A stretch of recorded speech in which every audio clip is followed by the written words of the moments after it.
Students students आज बेटा हम लोग क्लास 6 का geography chapter first the earth in the solar system study करेंगे।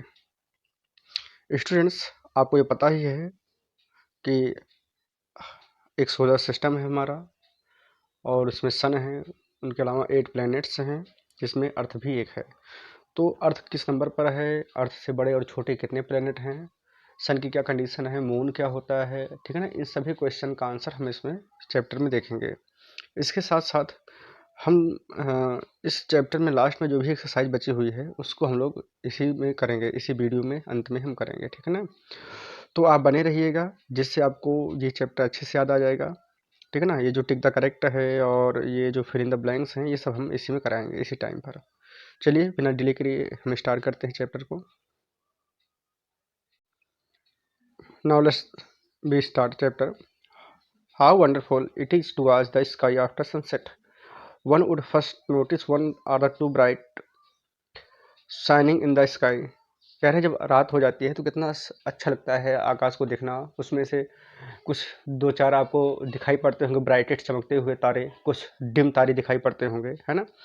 तो ये जो छोटे छोटे ऑब्जेक्ट हैं हमारे स्काई में, ये सब पूरा फॉर्म करते हैं, एक बहुत बड़ा सा यूनिवर्स फॉर्म करते हैं, ठीक है ना। उसमें कुछ टिमटिमाते हुए तारे आपको दिखाई पड़ते हैं, कुछ जिनकी कंडीशन ऐसे जाते हुए दिखाई पड़ते हैं, ऑब्जेक्ट होते हैं, ठीक है ना, जिनको कहते हैं तारा टूटता हुआ। तो ये बहुत सारे ऑब्जेक्ट हमको दिखाई पड़ते हैं। आइए जो मेन थिंग्स हमारे लिए समझने की बात है वो ये है कि along with this bright object you may see the moon on the most of the days. कह रहे हैं कि उनमें से भी अर्थ के साथ में आपने एक देखा होगा मून होता है, ठीक है ना, जो उसका आर्टिफिशियल ऑब्जेक्ट होता है। सपोज कीजिए दिस इज द अर्थ, तो बेटा इसके किनारे किनारे एक फिक्स पाथ पर, ठीक है ना, एक छोटा सा राउंड करता है मून, आप देखते होंगे, जिसको हम बोलते हैं चंद्रमा, ठीक है ना। तो क्या होता है कि मून की जो कंडीशन है वो डिफरेंट टाइम पर डिफरेंट डिफरेंट होता है, ठीक है ना। जब हमको फुल दिखाई पड़ता है फुल मून तो उसको हम बोलते हैं पूर्णिमा। कहते हैं कि पूर्णिमा की रात है। तो पूर्णिमा मतलब होता है जब हमको चांद एकदम बड़ा सा दिखाई पड़ता है रात में आकाश में एकदम चमकता हुआ, तो उसको हम फुल मून बोलते हैं। और उसके साथ साथ में फुल मून फिर धीरे धीरे क्या होता है, कम होता जाता है और फिर वो एक न्यू मून में कन्वर्ट हो जाता है और एक दिन एकदम से गायब ही हो जाता है, ठीक है ना। तो जब एकदम से नहीं दिखाई पड़ता है, हमको लगता है कि आज नहीं दिखाई पड़ा है, तो उस रात को हम बोलते हैं अमावस्या की रात या फिर न्यू मून की रात, ठीक है ना।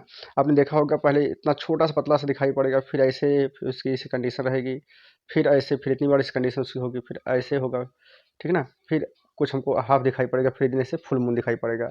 जब फुल मून हो जाता है तो उसको हम पूर्णिमा बोलते हैं, और इस सिंगल वाले को जब केवल थोड़ा सा लाइन दिखाई पड़ती है तो उसको हम बोलते हैं अमावस्या, ठीक है ना।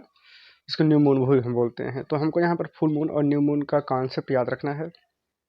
चलिए next, the sun the moon and all object shining in the sky are called the celestial bodies. तो वो सभी बॉडीज चाहे सन हो मून हो या जो भी कुछ चमकते हुए हैं उनको हम क्या बोलते हैं, सेलेस्टियल बॉडीज, मतलब चमकती हुई, ठीक है ना, वस्तुएं। तो चमकने में तारे भी आ जाते हैं, मून भी आ जाता है, ठीक है ना, हमारे प्लेनेट भी चमकते हैं, वो सन की रोशनी से वो भी स्वयं सन चमकता है, तो वो सब सेलेस्टियल बॉडी में आ जाते हैं। तो यहाँ से क्वेश्चन बन सकता है कि what are the celestial bodies. My answer is, है ना, all the object that are shining in the sky like as a moon sun and other objects. Next, some celestial bodies are very big and hot, they are made of gases, ठीक है ना। कुछ celestial bodies बहुत बड़ी होती हैं, बहुत hot भी होती हैं, गर्म होती हैं, और वो गैसेस की बनी होती हैं। दे have their own heat and light, उनकी अपनी खुद की हीट होती है, लाइट होती है। With with they emit a large amount, the celestial bodies are called stars, ठीक है ना। तो ये सेलेस्टियल बॉडी क्या कहलाते हैं, स्टार्स कहलाते हैं। Sun is a star. तो यहाँ पर दो क्वेश्चन बने। First, what is a star, means all the celestial bodies which are very big and hot and made of gases and they have their own heat and light. ये बहुत important है, ठीक है ना। स्टार की definition में star है there own heat and light, ये बहुत इंपॉर्टेंट है।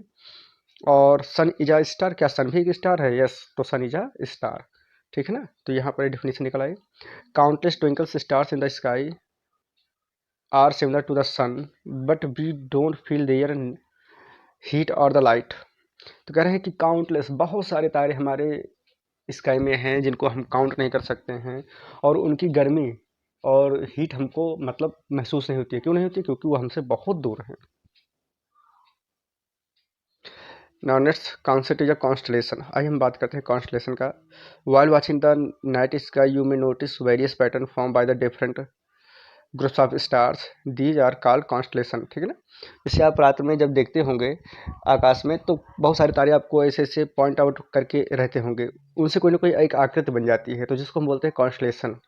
ठीक है ना। तो ये देखिए, ये एक गर्ल्स है जो रात में वॉच कर रही है, आकाश को देख रही है। तो यहाँ पर अगर आप देखिए तो ये एक कोई शेप बना दे रहा है। ठीक है ना। ये यहाँ से यहाँ काउंट हो करके ऐसे ऐसे ऐसे ऐसे, तो इसी को हम बोलते हैं कॉन्स्टलेशन, जब कोई एक डिजाइन बन जाती है। ठीक है ना। और ये ऊपर क्या है, नॉर्थ पोल है। फिर यहाँ पर देखिए फिर एक डिजाइन बन गई है, तीनों तारे एक सीधी में हो गए हैं। ठीक है ना। तो इनको हम क्या बोलते हैं, कॉन्स्टलेशन बोलते हैं। जैसे ये देखो ये बन गए हैं और ये, तो इस तरीके से कॉन्स्टलेशन होता है। तो अब यहाँ पर क्वेश्चन ये बनता है कि give the examples of some constellation. जैसे कि उर्सा मेजर है, big bear, one such constellation, one of the most easily recognisable constellation in the Saptarishi, जिसको बोलते हैं सप्तऋषि। वो 7 तारों का एक समूह होता है। यही है आपका ये देखिए, ये 7 तारों का एक समूह है, इसको हम बोलते हैं Saptarishi. 1 2 3 4 5 6 7। It is a group of 7 stars. आ ही गया है ना कि राइट अबाउट द सप्तऋषि। तो it is a group of 7 stars that form a part of Ursa Major constellation. ठीक है ना। इसको हम उर्सा मेजर कॉन्स्टलेशन भी कहते हैं। In ancient times peoples use to determine direction during the night with the help of stars. पुराने समय में लोगों के पास कोई डायरेक्शन मतलब पता करने का रात में होता नहीं था, जैसे आज इंस्ट्रूमेंट से पहले नहीं होता था। तो लोग क्या करते थे कि इन्हीं तारों के माध्यम से पता करते थे कि हम किस दिशा में जा रहे हैं। तो कोई एक दिशा वो पकड़ के रखते थे, जैसे कि नॉर्थ स्टार्स। तो एक होता है नॉर्थ पोल होता है, जिसको हम बोलते हैं नॉर्थ पोल स्टार होता है। तो जिसको हम ध्रुव तारा भी बोलते हैं, ये आपको नॉर्थ साइड में दिखेगा रात्र में। ठीक है ना, खूब चमकता हुआ। तो जब वन डायरेक्शन कंफर्म हो गया तो हम और तीनों डायरेक्शन निकाल लेते हैं। It is also called the pole stars. It always remains in the same position in the sky. We can locate the position of pole star with the help of the सप्तऋषि। सप्तऋषि से हम उसकी position निकाल सकते हैं। Look at the figure, ये आपने figure भी देखा ही है ना। और किस तरीके से इन्होंने निकाला है वो आप देख भी सकते हैं इस फिगर में, कि यहाँ पर क्या होगा, सप्तऋषि होंगे और जस्ट ऊपर पोल स्टार है।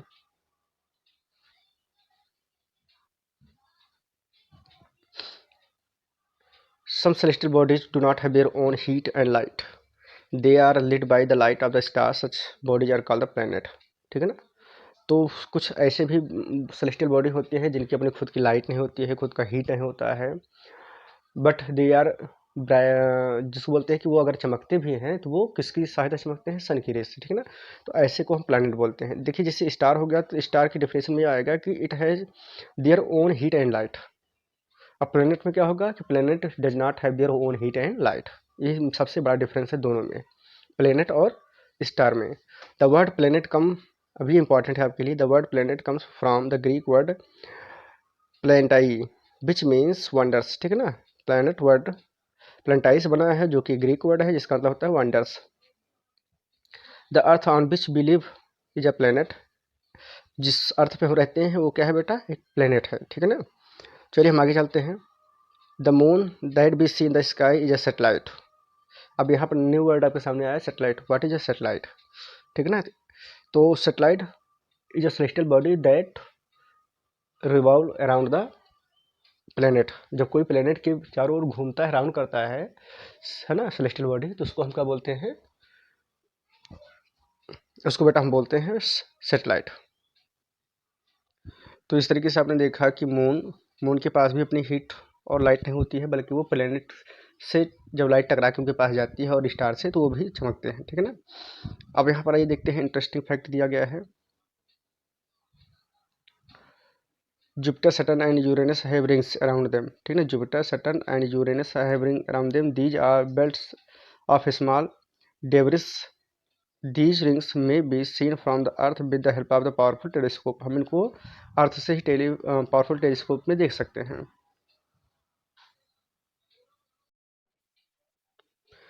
Now we discuss the solar system.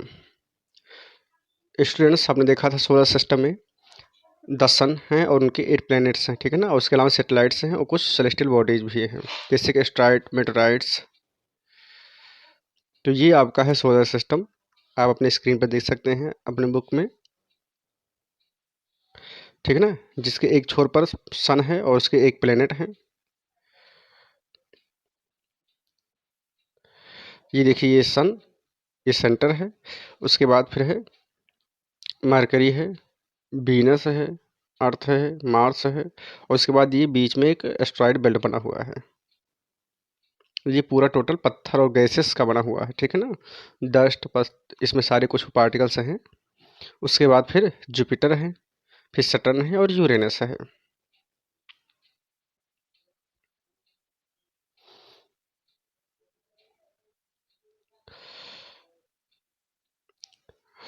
तो ये सोलर सिस्टम एक परिवार की तरह है और इसका जो हेड है वो है सन, ठीक है। Do you know Sol in Roman mythology is the sun god, solar means related to the sun. ये आपके लिए इंपॉर्टेंट है, इसको आप ध्यान रखिएगा। The family of the sun is therefore called the solar system. Right down the many words using the word solar on your own as you can. तो यहाँ पर आपको केवल सोलर सिस्टम का सोलर का मीन्स याद रखना है। इसका मीन्स होता है related to the sun.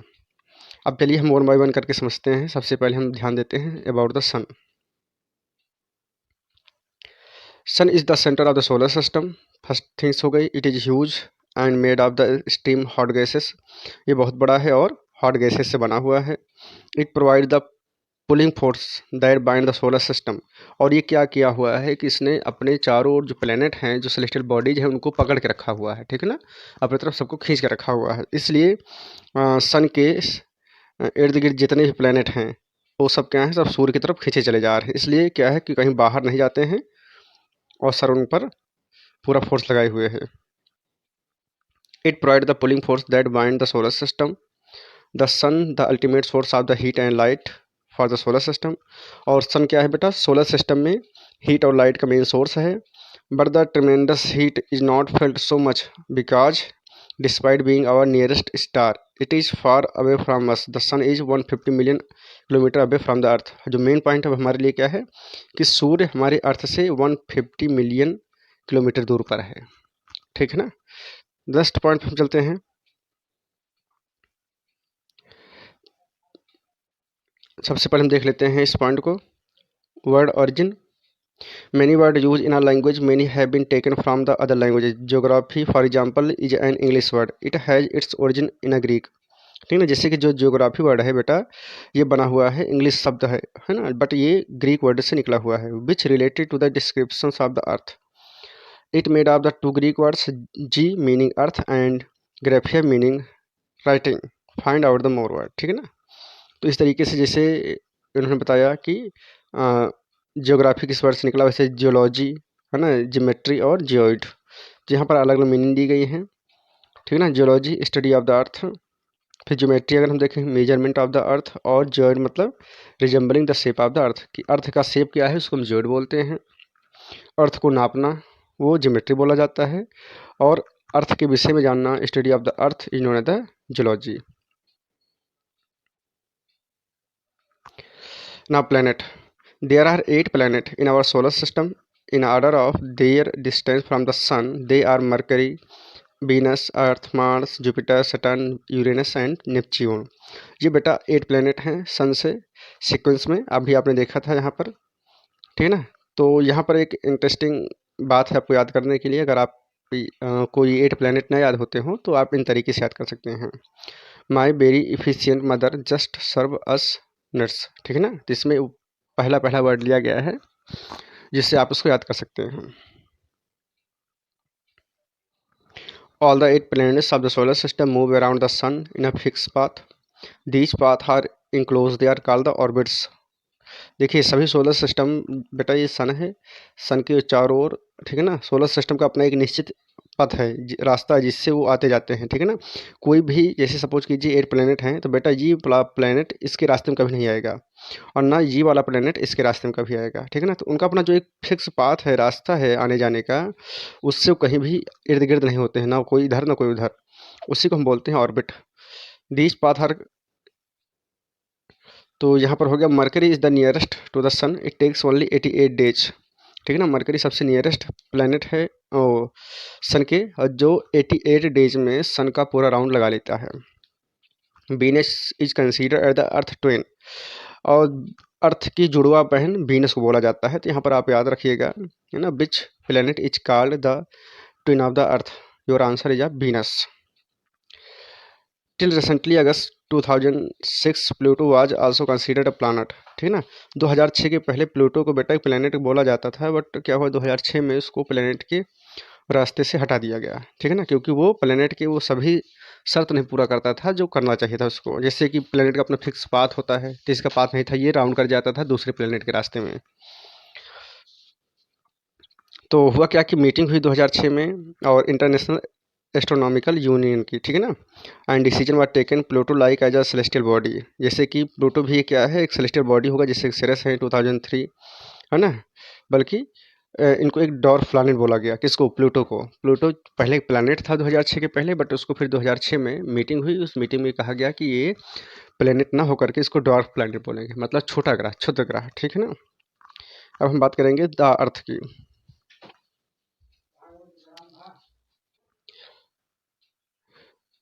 Earth, the earth is the third nearest planet to the sun inside the fifth planet. ठीक है ना, अगर सन से देखा जाए तो अर्थ की जो कंडीशन है बेटा वो तीसरे नंबर पर अर्थ है। ठीक है ना, और साइज में देखा जाए तो ये 5वें नंबर पर है अर्थ। तो ये दोनों पॉइंट हमारे इंपॉर्टेंट हैं। It is slightly flattered at the poles, that is why the shape is described as a geoid. geoid means earth like shape. ठीक है ना, इसका जो टॉप है बेटा वो फ्लैटेड है। ठीक है ना, ये इसका पूरा ऐसे सर्कल नहीं है, यहाँ पर आपको थोड़ा सा फ्लैटेड मिलेगा और यहाँ पर मिलेगा, इसलिए इसका जो शेप है बेटा जियोइड का है। ठीक है ना, इसका जो शेप है वो आप मान सकते हो सेब की तरह। जैसे सेब में क्या होता है कि ऊपर थोड़ा सा चपटा हुआ भाग होता है ना, पूरा राउंड नहीं होता है। अगर आप सेब का भी देखिए तो उसका पोर्शन इस तरीके से होता है। तो यहाँ पर ये जो पोर्शन है वो ऐसे ही बना है, शेप बना हुआ है आपका अर्थ का। Conditions favourable to support life are the probably found only on the earth. The earth is neither too hot not too cold. अब अर्थ पर लाइफ पाई जाती है, क्यों? क्योंकि इस पर जो कंडीशन है वो बहुत ही फेवरेबल है, ना ही बहुत हॉट है ना ही बहुत कोल्ड है, और यहाँ पर वाटर और एयर पाई जाती हैं जो इस पर लाइफ पॉसिबल बनाती हैं।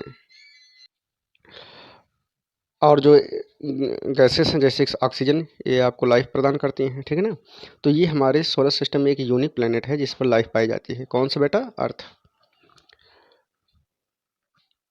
From the outer space the earth appears blue. बाहर से देखा जाए तो ये ब्लू दिखाई पड़ता है। 2/3 सरफेस कवर्ड बाई वाटर, इसलिए इसको हम ब्लू प्लेनेट बोलते हैं। कह रहे हैं दूर से अगर हम आकाश से अंतरिक्ष में जा कर के देखें स्पेस से, तो अर्थ का जो कलर है वो बेटा ब्लू है। क्यों? क्योंकि यहाँ पर 2 बटा मतलब यहाँ पर टू टू थर्ड भाग में यहाँ पर वाटर पाया जाता है, इसलिए इसका कलर कैसे दिखाई पड़ता है? ब्लू, इसलिए हम इसको बोलते हैं blue planet. Do you no light travels at the speed of the 3 lakh kilometre पर सेकेंड। ठीक है ना, 3 लाख किलोमीटर पर सेकेंड की स्पीड चलता है, इसीलिए सन से अर्थ तक लाइट को आने में बेटा 8 मिनट लग जाते हैं। तो ये इंपॉर्टेंट पॉइंट है, इसको आप याद रखिएगा कि सूर्य से अर्थ तक मतलब सूर्य से अर्थ तक लाइट को आने में ट्रेवल करने में 8 मिनट का समय लगता है। ठीक है ना, जबकि वो बहुत तेज चलती है। जब लाइट चलती है तो अर्थ तक आने में उसको यहाँ पर 8 मिनट लग जाते हैं, और जबकि वो 1 सेकंड में 3 लाख किलोमीटर जाती है। सोचो इतनी तेज स्पीड है कि 1 सेकंड हुआ कि लाइट 3 लाख किलोमीटर चली गई, फिर भी उसको 8 मिनट लग जाते हैं अर्थ तक आने में। Now next is the moon. Our earth है जो only one satellite, that is the moon. हमारे अर्थ के पास केवल एक सेटेलाइट है जो मून है। सेटेलाइट हमने कल बताया था ना कि जो प्लेनेट के इर्द गिर्द घूमते हैं उसको हम सेटेलाइट बोलते हैं।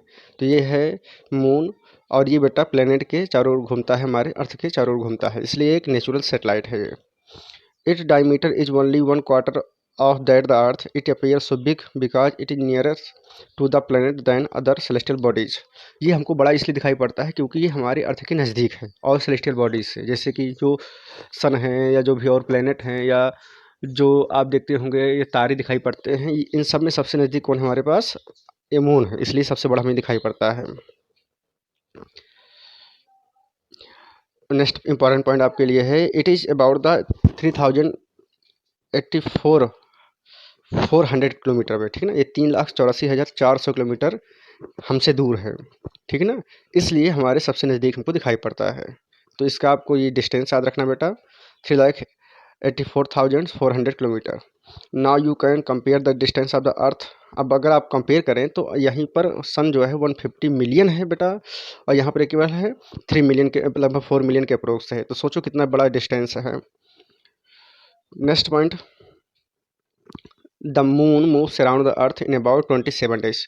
अब यहाँ पर अगर हम देखें तो मून अर्थ को 27 डेज में घूम लेता है, राउंड कर लेता है। ये आपकी अर्थ है और ये है मून का सर्किल। तो सपोज कीजिए अगर मून यहाँ से चलना स्टार्ट किया बेटा तो अगले 27 दिन में फिर वो यहाँ पर आ जाता है, एक सर्किल अपना कंप्लीट कर लेता है 27 डेज में। नेक्स्ट, अब यहाँ पे जो इंपॉर्टेंट पॉइंट है, the moon does not have condition favourable for the life. Moon पर क्या है, फेवरेबल कंडीशन नहीं है लाइफ के लिए। इट हैज़ माउंटेन प्लेन्स, है ना। यहाँ पर मून पर क्या है, माउंटेन्स मिलेंगे आपको, प्लेन मिलेंगे। और आइए सबसे पहले हम देख लेते हैं ज़रा सा कुछ इंपॉर्टेंट पॉइंट हैं यहाँ पर। जैसे कि इंटरेस्टिंग फैक्ट में क्या है, Neil Armstrong was the first man who step the on the surface of the moon 20 July 1969। Neil Armstrong वो पहले व्यक्ति थे बेटा जिन्होंने मून पर सबसे पहले अपने कदम रखे थे 20 जुलाई 1969 को। और दूसरा है क्या है, सेटेलाइट क्या है। सेटेलाइट अगर देखा जाए तो is a celestial body that moves around the planet in the same way as planets move around the sun. जैसे कि सेटेलाइट वो चीज़ें होती हैं जो प्लेनेट को चारों ओर राउंड करती हैं, जैसे कि प्लेनेट सन के चारों ओर राउंड करता है एक फिक्स पाथ में। अब दूसरा आपने देखा होगा मैन मेड सेटेलाइट, जो आप देखते होंगे आकाश में, है ना, छोड़ा जाता है एक प्रकार से। ये देखिए, और इसलिए छोड़ा जाता है कि हमें पता लगाने के लिए कि हमारे इन्वायरमेंट में क्या हो रहा है, और हमारे जो कम्युनिकेशन सिस्टम है उसको ढंग से चलाने के लिए तो कुछ मैन मेड सेटेलाइट भी छोड़े जाते हैं, ठीक है ना। वो इन्हीं के आधार पर छोड़े जाते हैं, जैसे कि ये नेचुरल होते हैं। उनमें से कुछ के नाम है जैसे कि ये देखिए, इनसैट, IRS, है ना, इडूसैट। ये कुछ हमारे क्या हैं, ह्यूमन मेड सेटेलाइट हैं, जिसको हम बोलते हैं रॉकेट, ठीक है ना, रॉकेट से छोड़े जाते हैं। नाउ नेक्स्ट देखते हैं बेटा हम एस्टेरॉयड क्या है। Apart from the stars, planet and satellite, there are the numerous tiny bodies which also move around the sun. These bodies are called the asteroid, ठीक है ना। कुछ प्लेनेट के अलावा, स्टार्स के अलावा कुछ ऐसी बॉडीज हैं जो सन के चारों ओर राउंड करते हैं। अभी आपको हमने शुरू में वीडियो में दिखाया था, तो क्या कहलाते हैं बेटा, वो बोले जाते हैं asteroid. They are found between the orbits of the Mars and Jupiter. आइए एक बार फिर से देख लेते हैं कि कहाँ पाए जाते हैं, मार्स और जुपिटर के बीच में। ये स्टूडेंट्स आप देख सकते हैं, ये सन है और ये अर्थ हुआ। अगर आप देख रहे हो ना तो ये अर्थ और इसके ये मून, ये इसका नेचुरल सेटेलाइट है स्टूडेंट्स। और यहाँ पर अगर आप देखिए हल्की हल्की लाइन आपको दिखाई पड़ रही होंगी, ये सबका फिक्स पाथ है, ठीक है ना। और ये आप देखिए, ये जो आपको दिख रहा है ये चीज़, ये है, ये इसी को हम बोलते हैं एस्टेरॉयड बेल्ट, ठीक है ना। तो ये क्या है, पूरा पत्थरों का बना होता है ये, और इसके बाहर चार प्लानट बेटा इसके अंदर होते हैं और 4 प्लानट इसके बाहर होते हैं। 4 प्लानट जो इसके अंदर होते हैं वो है आपका मरकरी, वीनस, अर्थ और मार्स, ठीक है ना, ये 4 होते हैं। फिर जुपिटर इसके बाहर होता है। और ये देख लीजिए आप, फिक्स पाथ, ठीक है ना, ये है इसका फिक्स पाथ। ये आप देख रहे होंगे ऐसे जाकर राउंड करके फिर ये अर्थ के चारों घूमता है। तो ऐसे सभी प्लेनेट का फिक्स पाथ है। और आप इस फिगर में भी देख सकते हैं, ये एस्टेरॉयड बेल्ट है। ये बेटा क्या है, मरकरी, वीनस, अर्थ, मार्स। तो मार्स और इधर फिर जुपिटर के बीच में क्या पाया गया बेटा, ये एस्टेरॉयड बेल्ट पाया गया है। तो इसको आपको ध्यान में रखना है कि किसके किसके बीच में एस्टेरॉयड बेल्ट पाई जाती है। और साइंटिस्ट बेटा इस बात को मानते हैं कि जो एस्टेरॉयड है वो प्लेनेट के ही टुकड़े हैं, क्योंकि इन्हीं से टूटे हुए हैं, तो वो हमारे पूरे स्पेस में राउंड करते रहते हैं। नेक्स्ट हम देखेंगे बेटा meteoroids. The small pieces of the rocks which moves around the sun are called the meteoroids, ठीक है ना। स्मॉल पीसेस ऑफ रॉक्स होते हैं, ये सन के चारों ओर राउंड करते रहते हैं, इनको हम मेटेरॉइड्स बोलते हैं। Sometime these meteoroids come near the earth and tend to drop upon it. During this process, due to the friction with the air, they got heated up and burn. आपने देखा होगा कि आसमान में कहते हैं ना तारे टूट जाते हैं और जलने लगते हैं, तो वो यही हमारे मेटेरॉइड्स होते हैं, ठीक है ना। ये क्या होते हैं, सन के सतह से निकल करके जब एयर में जाते हैं, टकराते हैं, तो वहाँ पर वो जलने लगते हैं। It cause a flash of light, तो इनसे लाइट निकलती है, ठीक है ना। Sometimes matter without being completely burn falls on the earth and created a hole. कभी कभी ये होता है कि वो जल नहीं पाते हैं और आकर के अर्थ से टकरा जाते हैं, तो बहुत बड़े विशाल गड्ढे कर देते हैं अर्थ पर।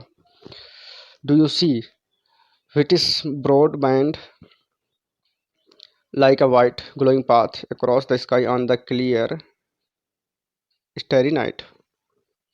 अब बता रहे हैं कि आपने आकाश में कुछ देखे होंगे कि धुंधला धुंधला इकट्ठा रहता है तारा, है ना। तो क्या होते हैं, वो गैलेक्सी होते हैं। और हमारी गैलेक्सी का नाम है, जिस गैलेक्सी में हमारा सोलर सिस्टम है बेटा, वो है क्या, मिल्की वे गैलेक्सी है, ठीक है ना। और इसको एक नाम और दिया जाता है बेटा, इसका नाम है आकाश गंगा, जिसकी हम दो नाम रखते हैं, मिल्की वे गैलेक्सी और the Akash Ganga. A Galaxy is a huge system of billions of the stars. एक गैलेक्सी में बेटा बिलियन ऑफ द स्टार होते हैं, ठीक है ना। वो cloud of dust and gases, there are millions of such galaxies that make a universe. ऐसे ही मतलब मिलियंस ऑफ गैलेक्सी हैं जो हमारी यूनिवर्स बनाए हैं। मतलब एक गैलेक्सी में बेटा मिलियंस ऑफ स्टार होते हैं, ये आप देख सकते हैं फिगर में। और ऐसे हमारे पूरे यूनिवर्स में मिलियंस गैलेक्सीज हैं, ठीक है ना। तो इस तरीके आप समझ सकते हैं कि कितने तारे हैं, कितने सन हैं, कुछ पता ही नहीं है। नेक्स्ट हम चलते हैं बेटा, ये है, आप सपोज कीजिए ये है आपका, ये अर्थ हुआ सबसे छोटा पार्ट, फिर उसके बाद सोलर सिस्टम हुआ, फिर मिल्की वे गैलेक्सी, फिर द यूनिवर्स। मतलब यूनिवर्स इतना विशाल है बेटा कि इसमें मिलियंस ऑफ द गैलेक्सी हैं, और उस millions of the Galaxy million of the solar system है। अब फिर पता नहीं कितने प्लैनेट्स हैं, कुछ कंफर्म नहीं है, ठीक है ना। तो इस तरीके से हम अपने चैप्टर को बेटा कंप्लीट करते हैं। आपके पास बुक नहीं भी थी तो भी आप केवल हमारा वीडियो चला के देखिए, आपके बुक नहीं होने की कोई दिक्कत नहीं होगी। आपने वो लाइन बाय लाइन पूरा एकदम इसको पढ़ लिया है बेटा। ऐसे हम नेक्स्ट वीडियो आपके लिए लाते रहेंगे। आइए हम बिना देर किए हुए बेटा एक्सरसाइज पे चलते हैं। क्वेश्चन आंसर आप देख लीजिएगा। Now the first question, the planet known as earth twin, earth की ट्वेन जुड़वा बहन कौन सी है, वो है आपकी Venus. Third nearest planet to the sun, sun से तीसरा प्लैनेट कौन सा है, अर्थ है, अभी आपने पढ़ा ही था। All planet move around the sun in a, किस में घूमते हैं बेटा, तो